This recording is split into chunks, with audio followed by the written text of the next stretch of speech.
En ce temps-là, lorsque Jésus eut achevé de faire entendre au peuple toutes ces paroles, il entra dans Capharnaüm.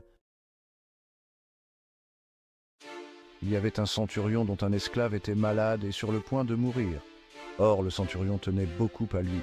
Ayant entendu parler de Jésus, il lui envoya des notables juifs pour lui demander de venir sauver son esclave.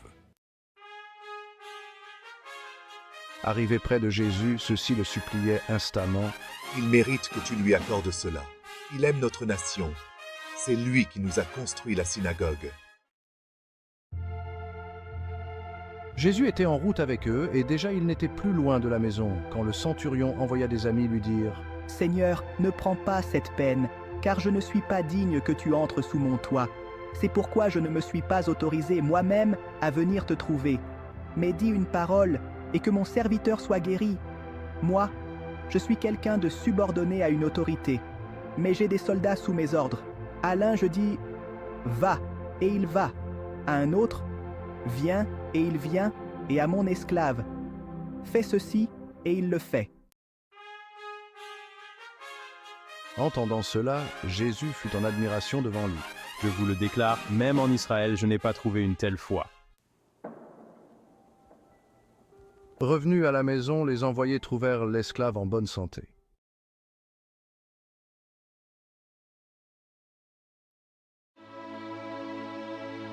L'histoire évangélique de Jésus et du centurion est un témoignage puissant des choses extraordinaires qui peuvent arriver lorsque la foi rencontre l'humilité.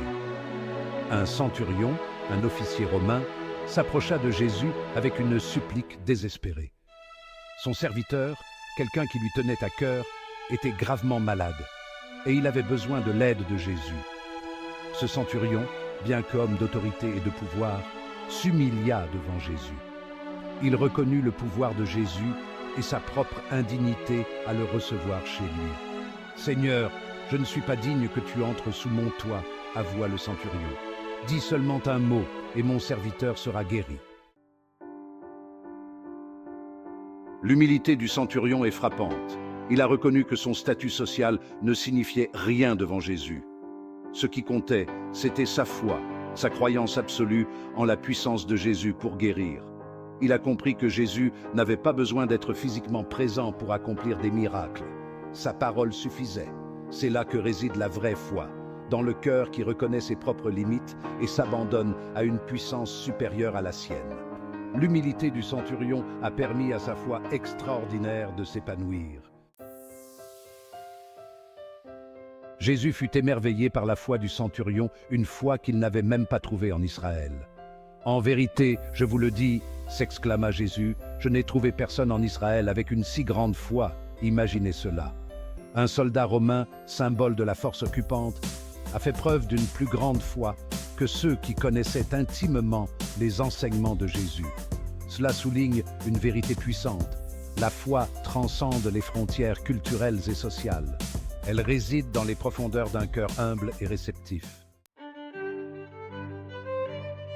Accueillir Jésus au-delà de la présence physique.